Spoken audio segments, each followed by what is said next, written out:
In this video, I'm going to share with you my honest journey as a business coach. I have started our coaching business, Fearless Coach Academy, over 10 years ago. And lately I've had a bunch of people ask me about my journey. So I thought I'd put it in this video. This is very different than our usual videos where I teach you exactly how to generate leads, how to fill your calendar with sales calls, how to attract your ideal clients.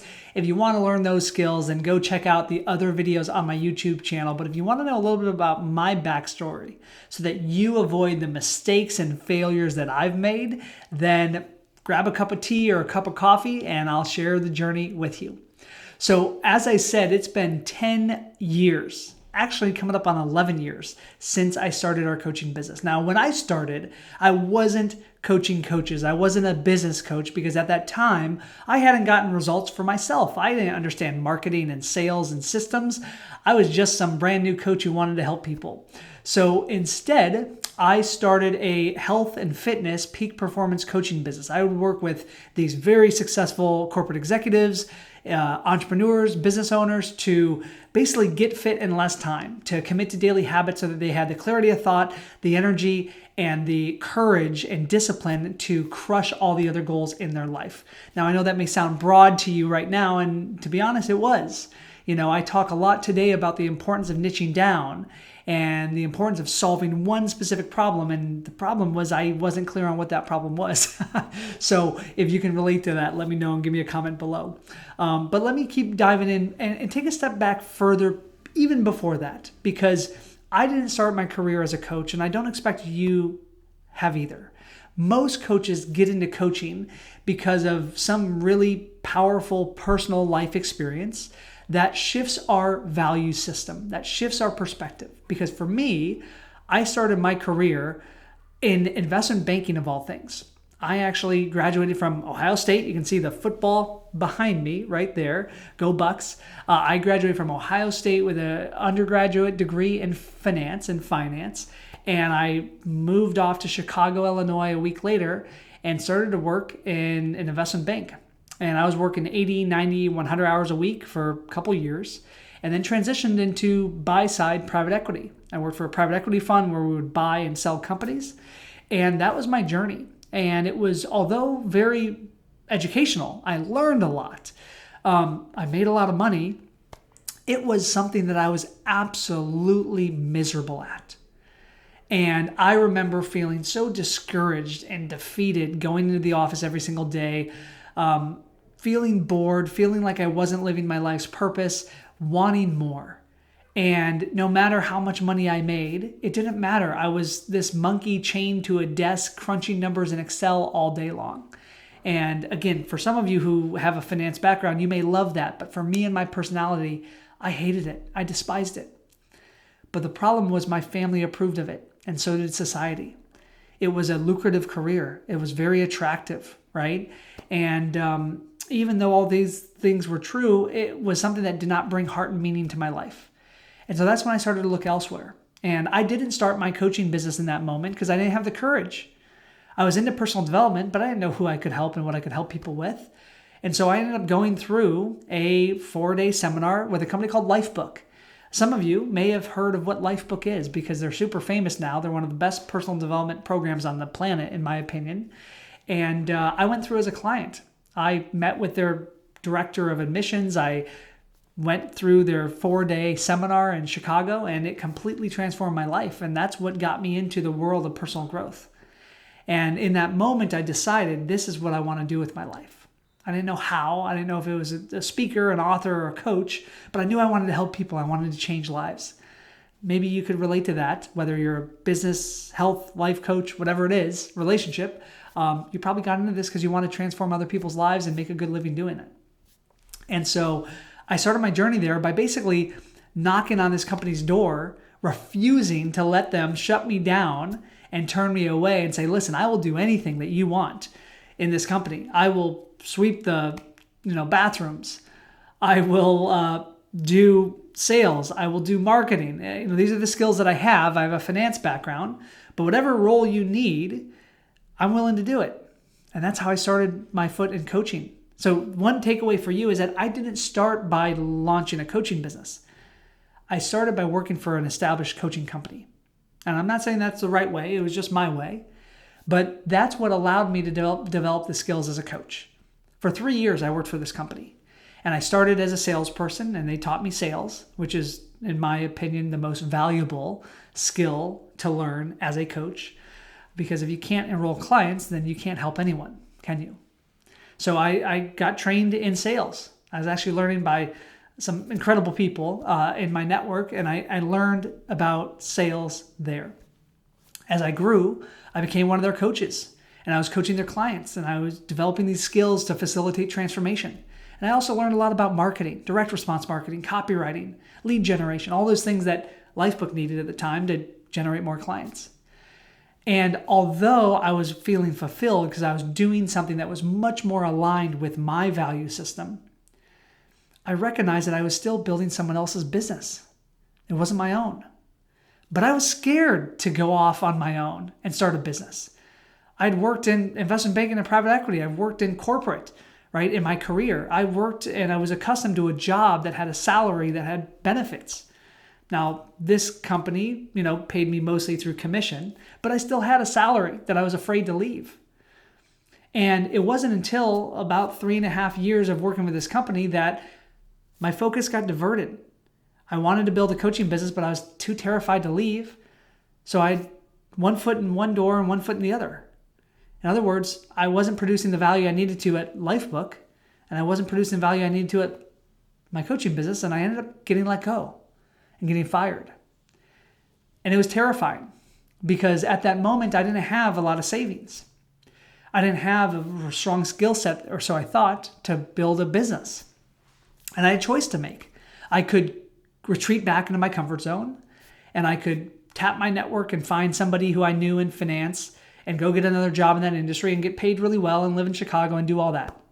Or I could view this as a sign from God or a sign from the universe and say, this is my moment right now to make a decision. Because I wasn't happy living with where I was living. I wanted to explore another part of the country. And I said, this is my chance to build a coaching business. This is my chance to maybe move to where I live now in San Diego, California, and learn how to surf and create a totally different quality of life than I did in the Midwest and the East Coast. And so I decided to do that with very few skills, with very little resources. I packed up everything I owned in my SUV. I drove from Chicago out to the West Coast. I spent a year with a mentor of mine in Arizona. And then I made it out, not a year, maybe a few months. I think it was just a few months. And then I made it to San Diego, knowing 2 people in all of San Diego that weren't even that close of friends. Fortunately, one of them, who's a dear friend of mine now, Tiamo, he let me crash on his couch for about a month and a half and just get my feet under my ground. And so that was my journey. It was terrifying. It was confronting. It was, every day I woke up feeling like an imposter. But I was at a stage of life where I said, this is my vision. And no matter what limiting beliefs and fears and insecurities and self-doubts I have, I'm going to do this. And you may also be in that same position. And so I just want you to know it's very easy to view people online, coaches online that have been doing this for a while and say, they always had it together. They always were great on camera. They always had systems and new marketing, and they just had those skills and I don't, and they're different than me. In reality, that's not really true. In reality, any of those insecurities or fears or doubts that you're feeling right now is often what I felt and I still feel today. And in fact, if you can relate to that, we call it the imposter syndrome today, but it's basically insecurity. I don't think that ever goes away as long as you're operating outside of your comfort zone. I would be more concerned if I were you when it does go away, because that means you're playing small. That means you're within your comfort zone and you're not stretching yourself. With every new milestone, with every new plateau you break through, there's going to be a new area that is uncharted territory. And so I launched my coaching business. Now, again, because I didn't have the skills, I wasted about 6 months trying to figure it out on my own. And this was a regret that I have. If I was to do this over again, I would not have tried to figure this stuff out on my own. Many of you that I've talked to think that that's the path because you are self-reliant or you don't want to ask for help or money's tight or whatever it was. But I wasted 6 to 12 months of my life doing that. I was focused on developing a website and building a blog. I was focused on figuring out what logo I wanted and what I wanted to name my company, when none of that really mattered. What matters for you is getting your first paying client. That's where you need to focus, is getting clear on your niche, your message, your offer, and then doing everything in your power in every waking moment that you have on creating that niche. That's really important. Give me a moment. I just got logged out on my computer. Let's keep it going. Okay. Hope you can still hear me. I think you can. So I was saying that the most important thing is to get your first paying client. And that's what I was focused on. And so to do that, I hired a business coach. This was a significant investment at the time. It was $20,000. It was with money that I didn't really have. Sure, I had some savings, but that was really used for paying rent and finding a place to live so I have a roof over my head. I had to become very resourceful and ask my family to borrow money. I had to take on credit card debt to do that. But the magic of that is it made me more committed than I would have ever been had I not done that, because I had skin in the game, right? Now, maybe you don't need to make as significant of an investment as I did. But I chose to do that because for the year leading up to that, I was getting mentored by my best friend, an incredible coach, one of the best on the planet, who passed away a few years ago. His name's Sean Stevenson. He's in the picture behind me right here.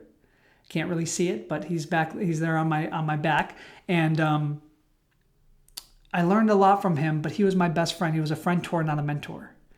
And so he would give me advice, but I wouldn't really value it because it was free advice. It wasn't until I invested 20 grand in Garrett, my first mentor, where Garrett told me some of the same things Sean did. There wasn't really a lot of new strategies, tactics, and techniques. But because I invested that amount, I had skin in the game and I demanded, consciously and unconsciously, a return on that investment. It shifted everything. And that's where I learned marketing and sales and systems and developed my mindset in a way that I needed to have to build a successful coaching business. So I started with peak performance coaching. I started by doing one-on-one coaching. I did that, and I started to do retreats where I would bring executives and business owners to San Diego. We would go surfing, hang gliding, great white shark diving. And yes, I did just say great white shark diving, pretty wild experiences, but all these break through your fear experiences that were transformational for the groups and the clients that I led. And as my business grew, coaches in San Diego started to notice. They became curious how I started to lead retreats, how I grew an email list, how I started to create the quality of life that I was having, how I became a #1 Amazon best-selling author. And so as I noticed this journey, I looked back and I started to take a couple honest clients, not paying clients, just like, hey, you're a friend of mine, you're a coach, you're struggling, let me share with you some advice. And these little strategies that I had, these little things that I kind of took for granted, were transformational for these coaches. And I became really passionate about helping coaches by coaching them on the marketing, the sales, the systems, the mindset side of things. And it started to create this ripple effect. And I made a conscious decision to say, okay, as much as I, have enjoyed this peak performance coaching, I think I could even have a greater impact in people's lives by mentoring coaches and helping them succeed. Because there's only so many clients that we can serve. But if I can help other leaders, other coaches and consultants, it has this ripple effect out through society. And that's where I got into business coaching. And this was about 3 years after launching my coaching business, 3 or 4 years. And that's what I do still to today, right? Is specifically helping coaches that are just starting out, that are struggling to generate enough leads, earn their first 6 figures as fast as possible. And we're really good at it. And so I wanted to take some time to create a totally different video than I usually do, one that you're not used to watching with me. Most of my videos are very tactical. They're very strategic. This is more of a story-based video, but it's one that I thought you may find hopefully not just inspiring, but actionable. One that can help reduce any of the limiting beliefs or self-sabotage patterns that you have. And one to remind you that you are not alone. We live in this world of, social media, flash and sizzle. We often compare our own behind the scenes to everyone else's highlight reels. When in reality, anyone that you see online has had struggles and setbacks and failures and breakdowns, and I have too. I've had a lot.